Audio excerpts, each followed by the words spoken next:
India Pahalgam தாக்குதலுக்கு தக்க பதிலடி கொடுக்கும் விதமாக பாகிஸ்தான் உள்ளாக பதுங்கியிருந்த தீவிரவாதிகள் பயங்கரவாதிகளுடைய கூடாரங்களை நோக்கி படையெடுத்திருந்தது. இரவு நேரத்தில் 25 நிமிடங்களில் 9 இடங்கள்ல இந்தியா கடும் தாக்குதலை மேற்கொண்டது. இந்த தாக்குதல்ல பயங்கரவாதிகளில் டாப் 5 பயங்கரவாதிகள் உயிரிழந்திருப்பதாக தகவல் கிடைக்கப்பட்டிருக்கிறது. அண்மையில செய்தியாளர்களை சந்தித்திருந்த மத்திய பாதுகாப்புத்துறை அமைச்சர் ராஜ்நாத் சிங் அந்த தாக்குதல் மூலமாக 100க்கும் மேற்பட்ட பயங்கரவாதிகள் வீழ்த்தப்பட்டிருப்பதாக தெரிவித்திருந்தார். அவர்களை அழித்தொழிக்கக்கூடிய பணிகளில் இந்தியா ஈடுபட்டிருக்கிறது என அவர் தெரிவித்திருந்தார். ஆபரேஷன் சிந்தூர் இன்னும் முடியவில்லை என்று அனைத்து கட்சி கூட்டத்தின் பிறகாக மத்திய அமைச்சர் கிரண் ரிஜிஜு தெரிவித்திருந்தார். இந்த சூழல்ல மே 7ஆம் தேதி பாகிஸ்தானில் பதுங்கியிருந்த பயங்கரவாதி கூடாரங்கள் மீது இந்தியா நடத்திய தாக்குதல்ல டாப் 5 பயங்கரவாதிகள் கொல்லப்பட்டிருப்பதாக தகவல் கிடைக்கப்பட்டிருக்கிறது. இந்தியாவின் விமானப்படையினுடைய இந்த தாக்குதல்ல அவர்கள் பலியாகி இருக்கிறார்கள் என்ற தகவலும் சொல்லப்பட்டிருக்கிறது.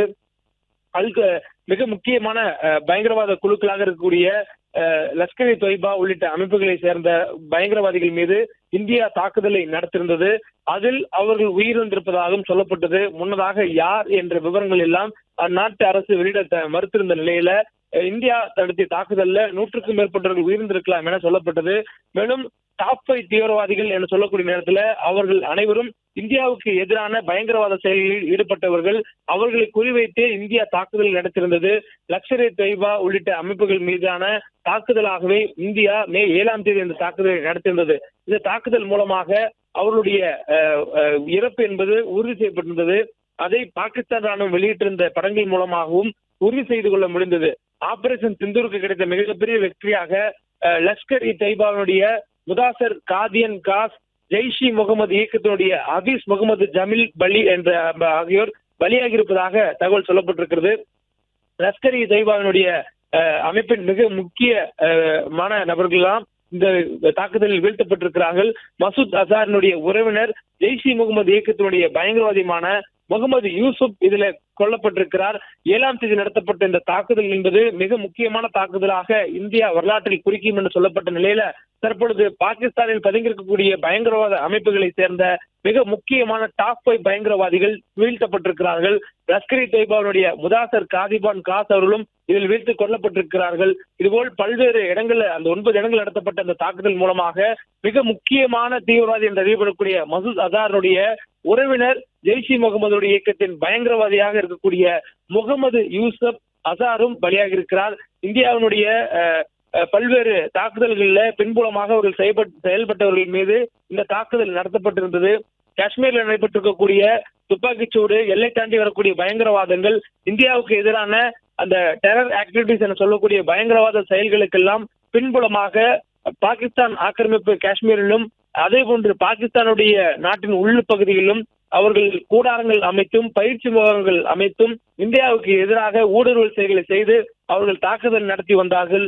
இதற்கெல்லாம் தக்க பதிலடி கொடுக்கும் விதமாகத்தான் இந்தியா லஷ்கர் தொய்பா உள்ளிட்ட அமைப்புகள் இயங்கி வரக்கூடிய தலைமையகம் உள்ளிட்ட இடங்களை நோக்கி கடந்த மே 7ஆம் தேதி அன்று நள்ளிரவுல 1:05 இருந்து 1:30 என்ற அந்த நேரத்துக்குள்ளாக 25 நிமிடத்திற்குள்ளாக 9 இடங்கள்ல இந்தியா தாக்குதல் நடத்தியிருந்தது.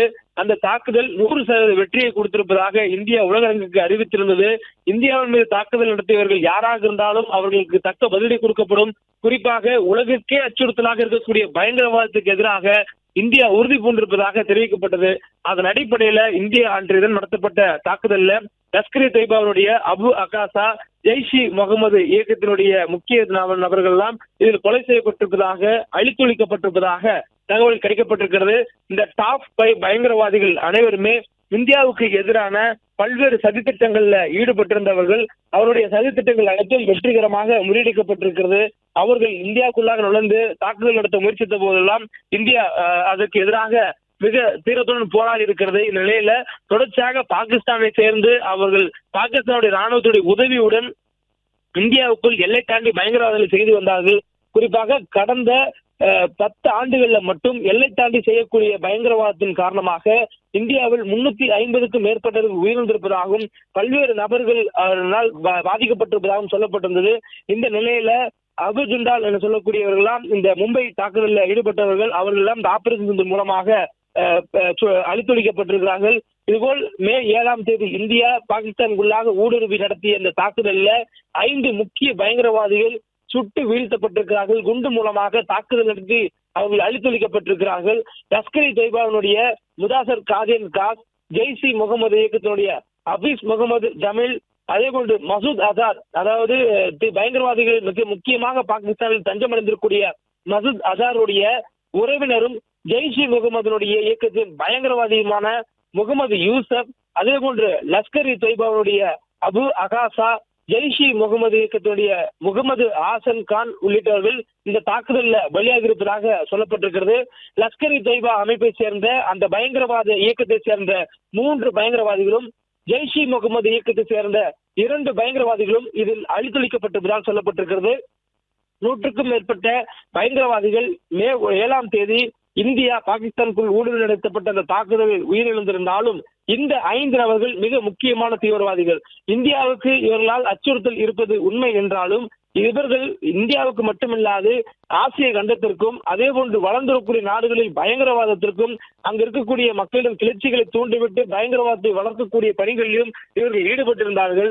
இவர்களுடைய செயல்கள் இந்தியாவுக்கு மட்டுமல்லாது உலக அமைதிக்கே குந்தகத்தை விளைவிக்கக்கூடிய அளவுல இருந்த நிலையில இந்தியா யாரும் செய்யாத, குறிப்பாக தன் நாட்டில் அடைக்கலம் கொடுத்து பாகிஸ்தான் வளர்த்து வந்த அந்த பயங்கரவாதிகளை இந்தியா உறுதி பூண்டு அவர்களுடைய நாட்டிற்குள்ளாகவே ஊடுருவி லஷ்கர் இ தொய்பா உள்ளிட்ட அமைப்பை சேர்ந்தவர்கள் மீதான தாக்குதலை நடத்திருக்கிறது.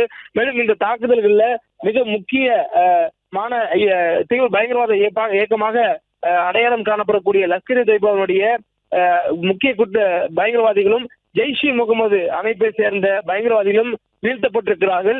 ஜெய்ஷ் இ முகமது இயக்கத்தை பொறுத்தவரையிலும் மசூத் அசார் தான் இந்த இயக்கத்தினுடைய தலைவர். இந்தியா குறிவைத்ததில் இந்த மசூத் அசாரும் உயிரிழப்பார் என்று எதிர்பார்க்கப்பட்டது. ஆனால் இந்த ஆபரேஷனில் மசூத் அசார் செய்யப்பட்ட இடத்திலிருந்து வேறு ஒரு இடத்தில் பதுங்கியிருந்ததால் தப்பித்துக் கொண்டதாக சொல்லப்படுகிறது. ஆனால் மசூத் அசாருடைய குடும்பத்தினரும் மசூத் அசார் இயக்கத்தை சேர்ந்த ஜெய்ஷ் இ முகமது இயக்கத்தை சேர்ந்த பயங்கரவாதிகளும் இதில் வீழ்த்தப்பட்டிருக்கிறார்கள். ஜெய்ஷ் இ முகமது இயக்கத்தினுடைய முக்கிய போர்ப்படை தளபதிகள் முக்கியமானவர்கள் எல்லாம் இந்த தாக்குதலில் அழித்தொழிக்கப்பட்டிருக்கிறார்கள். இதன் மூலமாக ஜெய்ஷ் இ முகமதின் அது போன்று லஷ்கர் இ தொய்பா ஆகிய அமைப்புகளை சேர்ந்த தீவிரவாதிகள் அழித்தொழிக்கப்பட்டிருக்கிறார்கள். பிளே ஸ்டோர் மற்றும் ஆப் ஸ்டோரில் இருந்து பாலிமர் செயலியை QR கோடு மூலம் பதிவிறக்கம் செய்யுங்கள். செய்திகளை உடனுக்குடன் பெறுங்கள்.